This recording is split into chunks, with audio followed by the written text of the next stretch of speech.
할렐루야. 우리 사랑의 창일한교회 성도님들 사랑하고 축복합니다. 오늘 수요 예배 자리 가운데 참 잘 나오셨습니다. 우리가 함께 이렇게 유튜브라도 예배를 드릴 수 있다는 것이 얼마나 감사한 일인지요. 우리가 함께 영상으로 예배를 드리지만 하나님의 영혼은 우리가 예배 드리는 장소 가운데에 함께 하십니다. 오늘도 함께 찬양하며 말씀의 자리 가운데 나가도록 하겠습니다. 우리 예수 사랑합니다라는 찬양인데요, 우리가 한번 배워보면서 함께 찬양하도록 하겠습니다. 예수 사랑합니다.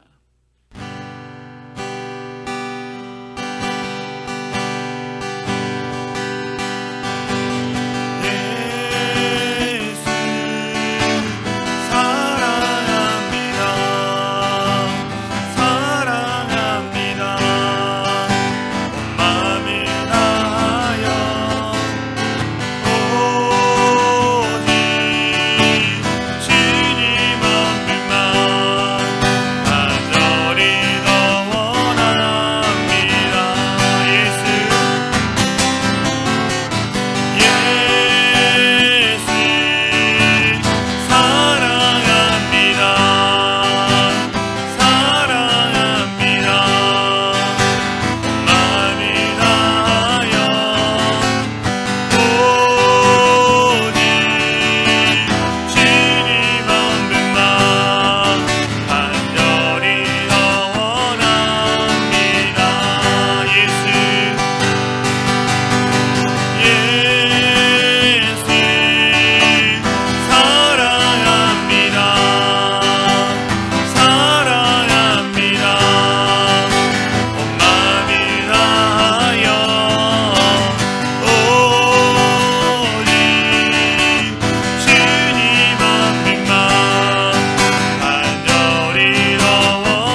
하나님 함께 해주심에 감사를 드립니다. 주님의 놀라운 그 사랑에 머물며 그 사랑 안에서 모두를 살아갈 수 있도록 성령이여 하나님께서 함께하여 주시옵소서. 이 놀라운 사랑이 함께 하여 주시옵소서. 주님의 그 사랑을 우리가 아무리 높이 깨닫고 나아갈 수 있도록 인도하여 주시옵소서.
하나님을 향한 사랑이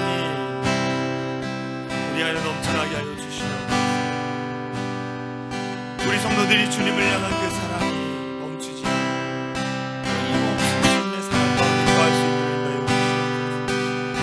주님 우리의 마음을 붙드시고 우리의 생각을 붙드시고 우리의 모든 영을 가운데 주셔서 주님을 사랑하는 그 자리 가운데 더 나갈 수 있도록 인도하여 주시옵소서. 오늘도 이 시간 예배드리는 모든 성도들의 마음 사랑의 마음이 넘쳐나게 하여 주시옵소서. 그렇게 하실 주님을 찬양합니다. 우리를 구원하신 예수 그리스도의 이름으로 찬양합니다.